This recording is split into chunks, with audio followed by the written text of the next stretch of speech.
Hey drone technology fans, Bill here. No. Did you hear that? DJI Smart Controller, unboxing, overview, first flight by Ian. Coming up next.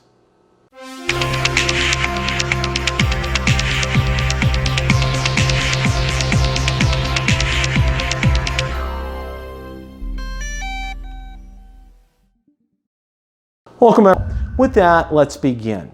DJI introduced the DJI Smart Controller at CES 2019 on the first day. One of the things that we found out, unfortunately, right away was it was not available in the United States. It was available around the world. The reason it was not available in the United States was due to the partial government shutdown and that the controller needs to have FCC approval to be sold in the United States.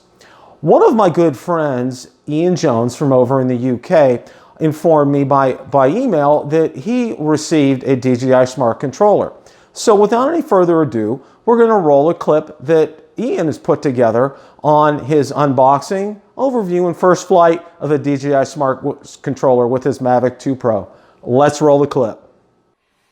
Hey drone technology fans, Bill here. No. No. It's not Bill actually. My name's Ian. I live here in the UK. I'm a friend of BillTheDroneReviewers. Chatting to Bill last week, I pointed out I'd ordered one of the new DJI Smart Controllers. It's on the way and it turned up today. So without messing about, I'll get on with it and we'll do a quick review. Hi, okay, right, here we go. I have my standard controller next to the Smart Controller, just for a reference point really. But we'll go ahead, open up the box and see what's inside. Now first off, you get a plastic overlay. Now I think the reason they've done this is all the buttons on the Smart Controller are the same as the standard controller, except you have a confirm button here and a back button here. They're to do with setting up items on the menu screen. You get an additional menu screen you don't get on other controllers, so that's what they're for. So if we remove that, it's just a little cover here on the 5-way stick.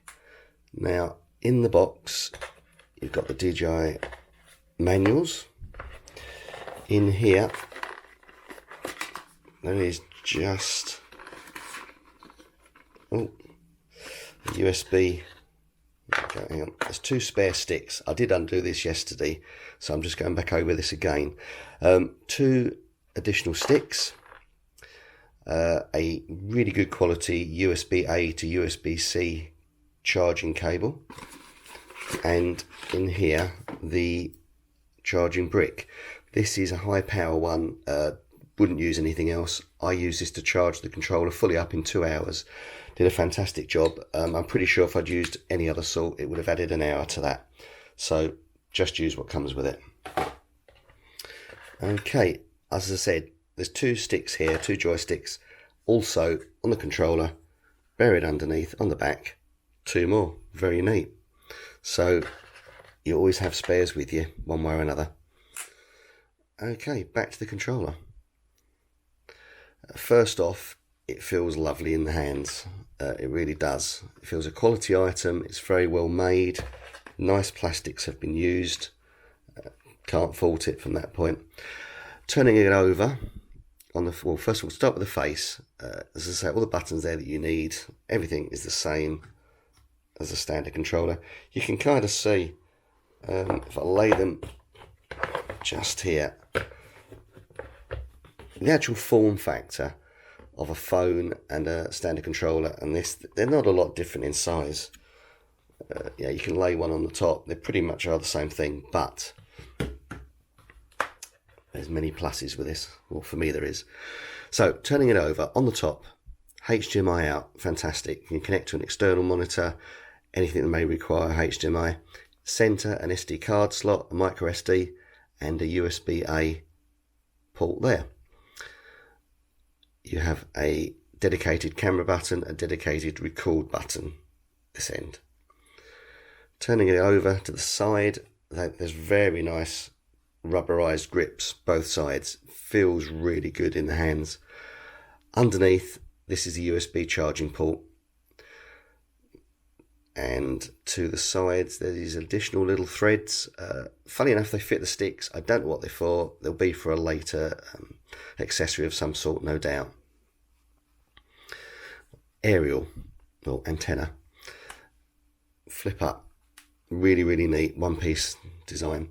If the drone's flying directly above, this is how you want it. The signal emits straight up, straight out, perfect. If you're flying normally, they angle down like this, so you're getting a 45-degree away from you. Okay, what I'll do now is I'll just power it on so you can see the screen. Here we go.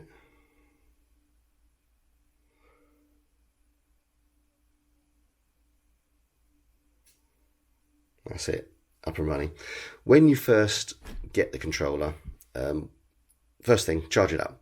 Second thing, as it says in this corner, connect to your drone.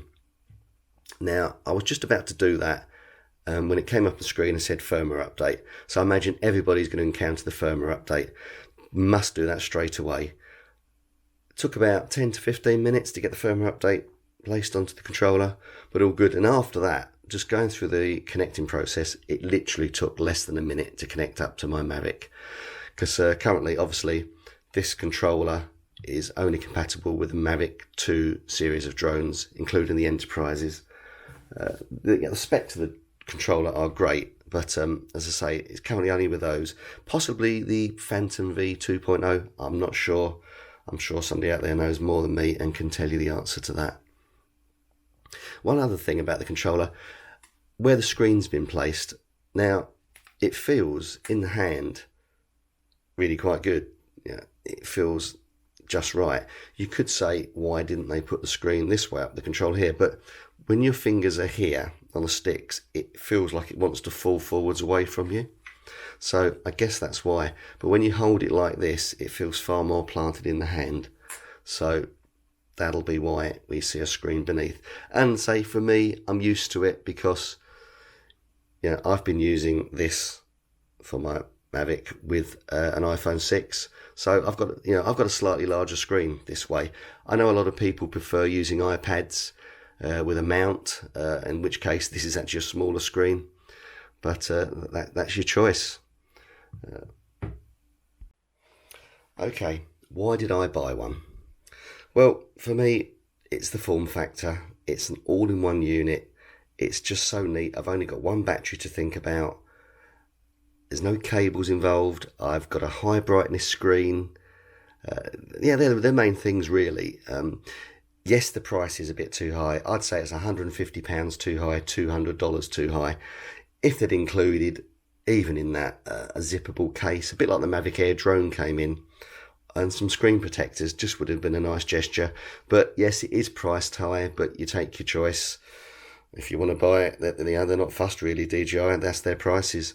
It may come down in the future, but for now, I'm very, very pleased with it. I will be using it all the time and retiring my standard controller back into its box, as I say. But to recap quickly, it's that high brightness screen and the fact it's got one battery. It's just such a neat, simple solution, and I'm dead pleased.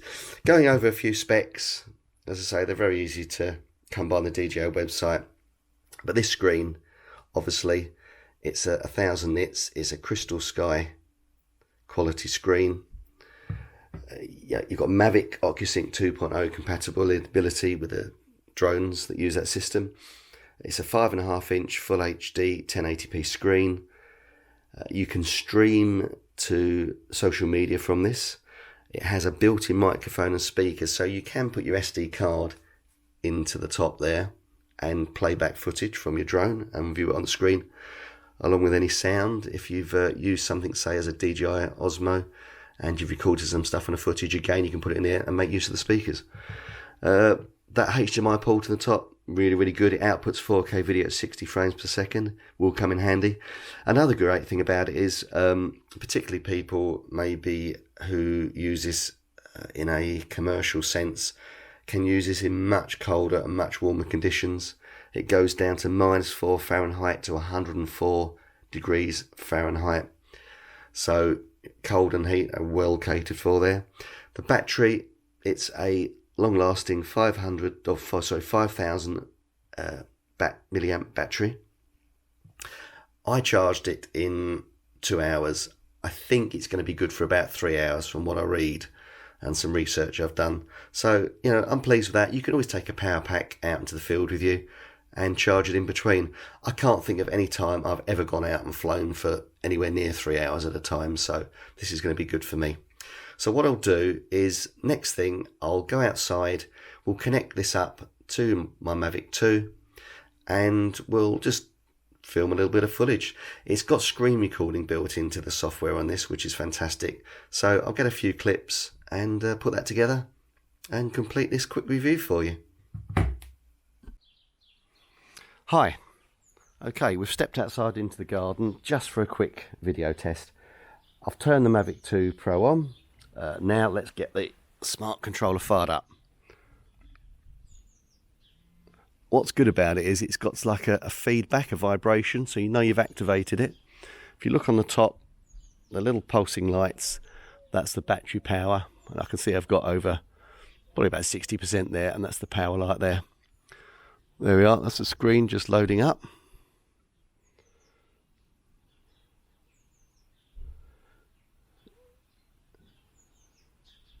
I've currently got the brightness set at 80%. Which I think is all I'm ever going to need. It's a bit of a funny day here today. The sun's coming and going, but it's not a bright day. It's a bit of a typical English day in the winter. If I touch the go part of the app,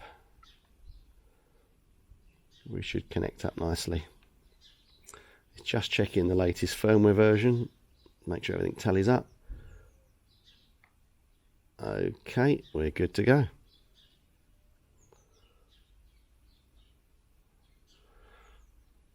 Just checking the aircraft status. I calibrated this, the compass, about 5 minutes ago, so they won't ask me to do that again.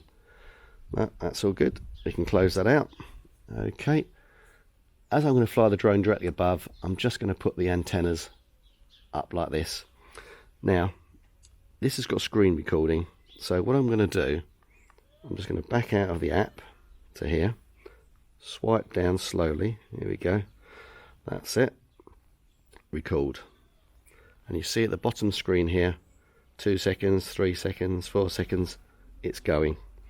So if I just press it, go fly again. There, we're back into the Go For app. But if you see at the bottom of the screen, it says 17, 18, you know you've got screen recording going. It's as simple as that. It's a lot easier than it ever was using my iPad or iPhone. So, great. Anyway, let's go ahead and take off. Take off.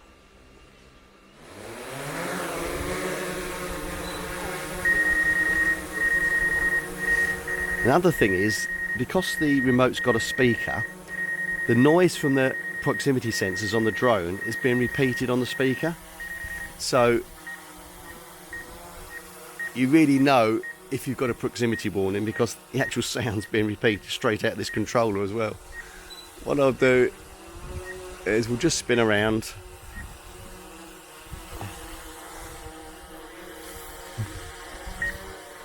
There we go. I live here by the coast, so it's a lovely spot.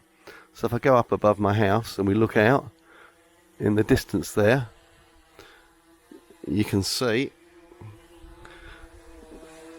the tide's in. I live next to the yacht club, so it's a cracking spot.